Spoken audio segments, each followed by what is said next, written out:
Hey, I'm Jonathan. And I'm Ross. Today we're talking about whole life discipleship and the implications that has on the local church.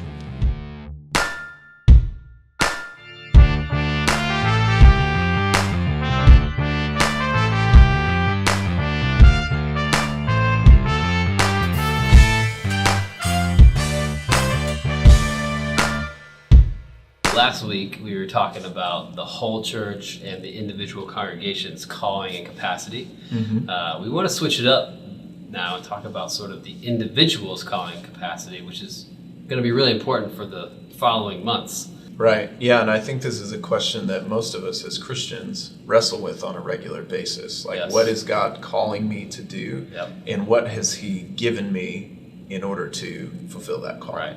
And so what we're really talking about is the idea of whole life discipleship. What does it mean to follow Jesus and participate in His mission in every part of my life? We can kind of break it down into 4 different areas. You have your family life, whether it's you and your spouse and your kids, or you and your parents and your siblings, whatever your family life looks like. Yep. Second is your work. So whether it's the job that you do, or you're a stay-at-home mom, Or a student, it's your occupation, what Yep. you spend the majority of your time doing. Right. And then we have your social community time, so time that you might spend at events in your community, or in your neighborhood, just spending time with your neighbors, walking the dog and interacting with people who live around you. It's that relational space of the thing we have in common is we live in this community together. And then you have this 4th space that's kind of everything else. It's like your extra time. your extra time that you might spend. Your Netflix time.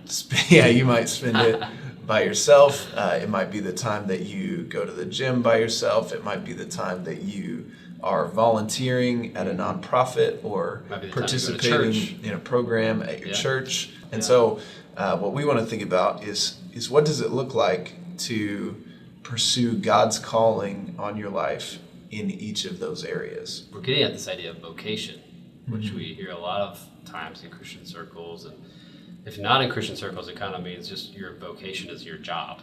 Right. But the actual word is much broader and kind of deeper than that. It comes from the Latin word vocare, which kind of means called out of you. Sure. And there's a caller. And that's the thing, that everyone is primarily called to this idea of being in union with Christ. We talked a lot about that in our first episode, our first month. And everyone is called by God the caller into life with Him, into life with the Trinity and being in Christ. Right. And that's the calling that is most significant and defines everything else. And it also helps define and shape the secondary calling, which is the idea of what is it that God has given you capacity for? What are your kind of holy discontents? What's the thing that you're like, I just can't go to bed at night because I'm thinking about that thing? Maybe that's a little bit of an idea of your kind of calling into some sort of specific assignment. Right. We want every person in our city to answer both the primary and the secondary calling. Right. That is a flourishing city. If everybody could figure that out, we would be building that kind of city. And I think that really has a lot of ramifications for pastors and people who go to church. Right. Christians who are attending church. There's a pastor in Kansas City named Tom Nelson.